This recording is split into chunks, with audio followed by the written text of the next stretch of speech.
What's up, degenerates? It's halftime of TNF, and you know what that means. This is Over Underdogs, the show where we pick player props on Underdog Fantasies PickEm. If you want to play along with us, use promo code Nonsense for a nice little bonus. As per usual, I'm your host, Mason Cameron, at PFF_Mace on Twitter. And with me, as always, my partner in crime, Vishaal Gupta, at Vishaal_Gupta95 on Twitter. We're getting there. It's to crunch time. The season's winding down. We only have a few more weeks left. How are you doing tonight? You ready to make some money? Absolutely. Ready to get on it. Enjoying watching the next GOAT playing tonight. He looks pretty good, Brock Purdy. So, good night overall. Oh, we love to see it. He is the GOAT in the making for sure. The savior the Niners needed. Who needs Trey Lance when you have Brock Purdy out here? That's the quarterback battle that's going to happen next year that we're all going to watch, for sure. But anyway, and joining us again tonight is the brilliant Ben Hunt at Ben Had Been on Twitter. Ben, how are you doing tonight? Very well. Thanks for having me, guys. I'm awake. I didn't need to pick me up, but if you did, that intro, that song, that opening song, so good. It like you can get up, dance a little bit, calisthenics, get a little workout during halftime after sitting for a couple hours. Let's make some money on top of it. Yeah. Oh, I had to beg, borrow, and steal for that song, Ben. Don't you even worry. I believe it. That was pretty good. I like it. I like that a lot. Oh yeah, definitely. That's a little gem on behalf of our fearless leader, Steve Bonham. Thank you, Steve, for that one, for sure. And we are into the show as usual. Halftime of Thursday Night Football. We are playing the Pick'ems on Over Underdog. Everybody join in with us. And Ben, I'm super excited to have you on this week. We were just talking about it. Usually you fill in for me, so we don't really cross paths, especially on this show very often. So I'm excited to get your input for it. And we got some good picks, so we're going to jump right into it for sure. But first off, if anybody doesn't know, we play all of our cards with Underdogs PickEm Insurance. PickEm Insurance is a great way to hedge your entry. When you turn on PickEm Insurance, your payouts get reduced slightly, but you still get a chance to win even if you miss a pick. And that's why we're killing it. Because if you look at our numbers here, V, we're actually killing it out here with insurance. You have 9 wins. Vaughn is on a tear. He actually had a great week last week. He has 3 wins, and he actually just took the lead. So it's a shame that he couldn't be with us here tonight. He had some stuff going on, but he actually just took the lead on us.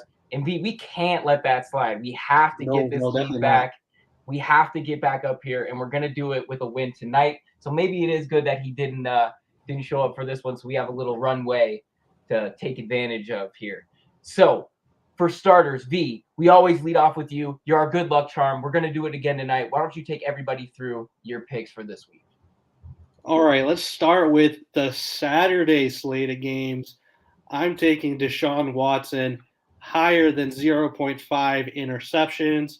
It's no surprise that Watson has been very, very rusty in his return from his very long absence of playing football.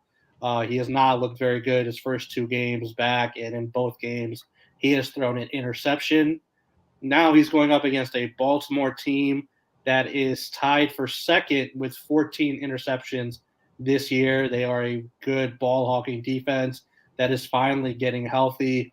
We saw the return of Marcus Williams. We're seeing what the duo of Roquan Smith and Patrick Queen are doing in the middle there. This defense had 3 picks last week against Mitchell Trubisky, and I would be shocked if they didn't get one here against Deshaun Watson, who is just, again, he's not playing very well right now. It's going to take him a little bit of time to potentially get back to where he was before his long absence. But right now, this is a very good spot to take Watson higher than 0.5 interceptions. Next up, I'm going to run it back with Garrett Wilson. I think between me and you, Mason, one of us have had him on our card each of the last 2 weeks. And I'm just going to keep running it back, go higher than 70.5 receiving yards. He has gone above this number in 5 of his last 6 games, and he's gone above this number in 3 straight games with Mike White under center. They seem to have a fantastic connection, and we know Mike White is playing very, very well as compared to what they had before. Now they're going up against a Detroit secondary that allows the 3rd most passing yards per game. We all know Detroit won last week, but Justin Jefferson had a terrific, terrific game against this porous Detroit secondary, and I expect the same thing for Garrett Wilson in this game. We should have plenty of targets and plenty of yards. He could probably hit 100 if we're being honest. And finally, I'm going to take my first kicker all season. I know you and Vaughn have done this already, and it looked like a ton of fun. So it's a blast, B. You're going to love it. I'm going to love it. I'm sure I am. Cameron Dicker, higher than 1.5 field goals made. He has played on, I think, 2 teams already this year, but he has made every single field goal attempt this season. He is perfect, 100%. And he has had 2+ field goal attempts in all but 1 game this season. This Chargers offense is finally starting to get healthier, so I think they're going to have more red zone opportunities. And if they don't convert a couple of them, there'll be plenty of opportunities for Dicker to attempt some field goals in this game. I definitely think he'll have 2+ attempts again, and he should continue his hot streak of hitting all of them against the Tennessee Titans. So higher than 1.5 field goals made for Cameron Dicker. And yeah, definitely. And Garrett, if you're watching this, we're big fans, buddy. We'd love for you to come on the show with us. Between me and V, we've taken you or David Njoku pretty much every damn week this season. Very much. And you've always come through for us, so we love to see it. We're going to have another big week this week. And now on to the brilliant Ben Hunt. Ben, we have your card here. Why don't you run the people through what you're picking this week? First, I got to say, you just wanted to say Cameron Dicker. Actually, no. We're lucky Vaughn wasn't here when you were saying Cameron Dicker, actually. But, yeah. I would have made V have to pick somebody else because Vaughn can't help himself. Yeah. That was an interesting pull, though. That's off the wall. I appreciate the Cameron Dicker. First, I want to say, or second, I guess it would be that I don't know how many of you guys play a lot, but I got some sort of notification saying it's like a special reward or something this week. If you draft one of their best ball teams for the playoffs, you can add Jalen Hurts over 0.5 completions. So in other words, a lock to one of your pick'ems here. So operate under the pretense that you can add that in if you draft a $25 best ball team by midnight. I don't know if the deadline's tonight or tomorrow. Check for yourself. Check if you have that sort of promotion. But yeah, it's very valuable. Chris Olave, I bet it myself. I'm looking for more lines. It's gonna hit. Andy Dalton's playing very well, especially by Andy Dalton standards, but actually by a lot of standards, by just regular quarterback standards. And Chris Olave dodges AJ Terrell on most of his snaps. So yeah, I'm feeling pretty good about that one. Mike Williams, he hasn't played that much this year. It's been up and down, as Mike Williams tends to be, But the Titans secondary is not very good. I mean, it has a lot of potential, at least Christian Fulton. I like him a little bit, but I mean, when you look at the matchups that Mike Williams is going to be getting, he's going to be facing Terrence Mitchell, who he is 5 inches taller than, he has 20 pounds on. And then he's going to be facing Roger McCreary, and it's the exact same story, 5 inches and 20 pounds. So, I mean, it seems like it's a Mike Williams day. I don't necessarily feel comfortable about it because it feels like a coin flip, but this is the coin flip. This is the time. We're doing it. We're calling our shot. And lastly, CeeDee Lamb. I mean, he had a down week last week, and this is kind of like a revenge spot, Like, you look at the box score, it's like, wow, CD had 33 yards against the Texans. And now he plays a team that is essentially at their peak. And I'm the Jaguars, man, and I know not to trust the Jaguars. And they may be playing well, and, they look good, and everyone's like, oh, the Jaguars, they're great. But they can't tackle, and they can't play on the back end very well. And, what are they going to do? They're going to get hit from all angles by this Cowboys offense, who should be out for blood. So I think CD Lamb gets 70 yards or whatever the line is here. I don't even see what it is. 72, isn't it? 72 and a 72 half? and a half. Yep. Yeah, I feel pretty good about that. And he also dodges Tyson Campbell, which is by far the best cover corner for the Jags. And the other cover corner is Darius Williams, I believe, and he's questionable. So, I mean, he might be playing against Trey Herndon all day. So, yeah, I mean, it seems like a pretty good bet. Go with this, and don't forget about that Jalen Hurts promotion. So, yeah.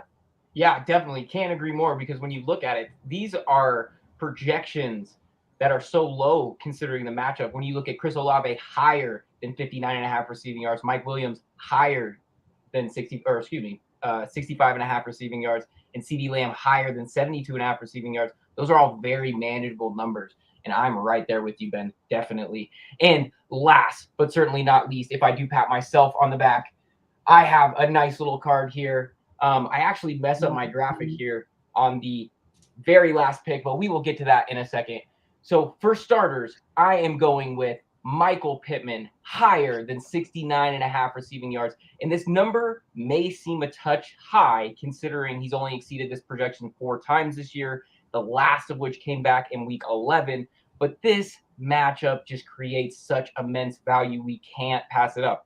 This Vikings secondary is an extremely generous group, as we've seemed to point out almost every single week for the last month or so. We've taken well advantage of this Viking secondary, and it's actually pretty funny because our guy, I think it was Steve, put a picture in the Discord today of the top teams' point differential in the NFC, and then the Minnesota Vikings. And it's just night and day what these teams are doing versus what the Vikings are doing, at least defensively. The Vikings, they allow the most yards to wide receivers in the league, as well as yards per attempt. Last week, the Lions torched them by spreading around the ball to pretty much everybody, including Penei Sewell on his cheeky little motion to ice the game. The week before, our guy Garrett Wilson gassed them for $160. Even the Pats were able to get whatever they wanted in the pass game, and that should tell you all you need to know about where they are defensively right now. Pittman gets over 22% of the team targets, nearly 40 more targets than the next highest guy. Even a modest day for Pittman should result in at least 100 and a touchdown. So I am very high on that one right there. And not to throw shots at you here, V, with our next one, but this is a big reason why I'm highlighting this game in our NFL versus pick this week, and that's Sam Darnold higher than 0.5 interceptions. And I get that in his 2 starts, Darnold has been decent, considering he hasn't been throwing the ball to the other team, but he isn't exactly playing well. 58.1% completion percentage, 142 passing yards per game, just a pair of touchdowns. He hasn't been asked to do much by this staff, but even in the limited capacity he's been playing, he's just been unimpressive. And now he faces a Steelers defense that's re-energized since the return of TJ Watt. Over the last 3 games, the Steelers allowed the 5th fewest points in the league. They also have 2 interceptions over those last 3 games. If this game ends up being a tight, low-scoring game and Darnold is forced to throw it around to win, there's more than a good chance he reverts back to his baseline of throwing the ball to guys on the other team. So I like higher than an interception here. If you want more breakdown on that game, definitely go check out NFL Versus. That's the piece that me and B write every single week where we go head-to-head on picks on the book. And Carolina and Pittsburgh is a game that we highlighted, and I think it's going to be a good one for sure. And last but certainly not least, like I did say, I actually messed up this graphic. I would like to say I would fix it before I'm going to throw it into the Discord, but I'm going to be honest, I'm probably not. But I am going to tell you that it's wrong when it gets in there. I'm actually liking Trevor Lawrence lower than 254 and a half passing yards. And I know before Ben hammers me, let me explain. I understand that Trevor is coming off a career passing day where he looked beautiful. But this number is a bit juiced for this matchup.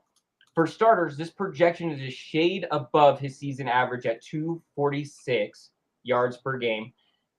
And that's against the Cowboys defense that's allowed the 2nd fewest pass yards in the league, just 182 pass yards per game allowed. They've only allowed one quarterback to go over this line all season. Matthew Stafford threw for 300 back in week 5. Lawrence has been dealing with a toe that kept him out of practice. Now, granted, he was dealing with it last week, and we saw what happened. But Dallas and Tennessee are entirely different universes defensively. I think that this might be an issue this week. I don't see him going above this number here. I like the lower at 254.5 passing yards. So, boys, that's our cards for the week. Now we are going to combo for our locks, and we are going to throw them together. So let's start off with V. What is your lock for this week? I'm going to go higher for Garrett Wilson on the receiving yards. Again, we've been talking about him so much recently that I just feel like you got to lock him up this week. Going up against a terrible Detroit secondary that gets burned week after week, and he's going to get the most targets on the team. Mike White loves him. He's going to find him no matter what. Definitely got to lock up Garrett Wilson here. We love to see it. We love to see it. Garrett, come on the show anytime you want, buddy. We'll love to have you. And Ben, what are you locking up this week? Well, we're going to keep it an Ohio State lock, at least for now, until we get to you, Mason, and we're going to go with Olave. I feel very comfortable with Olave. He's gone higher than this number, I think, 5 of 7 games for the last 5, so higher, very safe. Put it in some other things, too. Put it everywhere. Yeah. We love to see it. We love to see it. And then for myself here, I am going to go towards Michael Pittman higher than 69.5 receiving yards.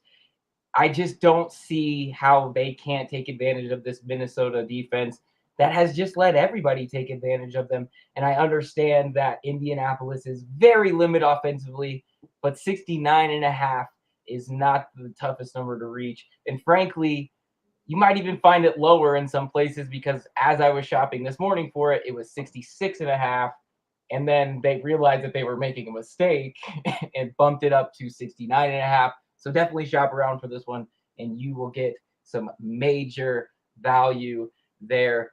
Boys, another great show.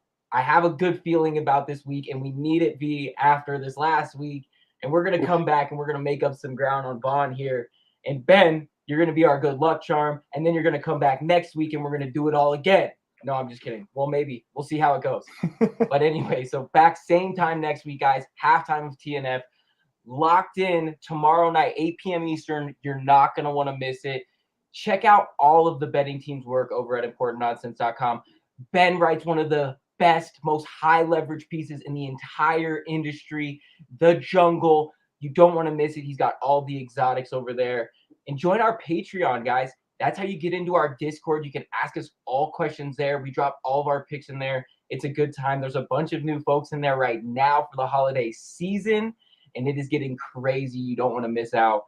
And also, last but certainly not least, shop.importantnonsense.com, promo code LOCK. That's how you get all of your IN merch, all your gear. We have the Christmas or the holiday collection, your ugly Christmas sweaters in there. You definitely want to check them out. And yeah, so that about does it. Pete, do you have any parting words for the people? Just like you said, make sure to join us tomorrow for our long show. We'll be covering the entire slate of games. And don't forget, we got Saturday football this week. 3 games. Some of them will be good. Some of them might not be as good, but should be a good time. So make sure to join in tomorrow. It's the best time of year when we can get NFL all weekend long, baby. All weekend. And Ben, do you have any parting words for the folks at home? No, I mean, thanks for having me, guys. You guys pretty much said it the best. I mean, let's run good. Let's make some money. Check out The Jungle. It's going to be a little bit of change of pace this week. I'm showing you how I've been attacking the futures market all season. So, yeah, it's going to be fun. Yeah, check me out on Twitter. Ben, my name, had the word, Ben the word. Ben had been. Let's do this. See you guys again soon. It's the best Twitter handle in the business. And until next time, everybody, good night and good luck.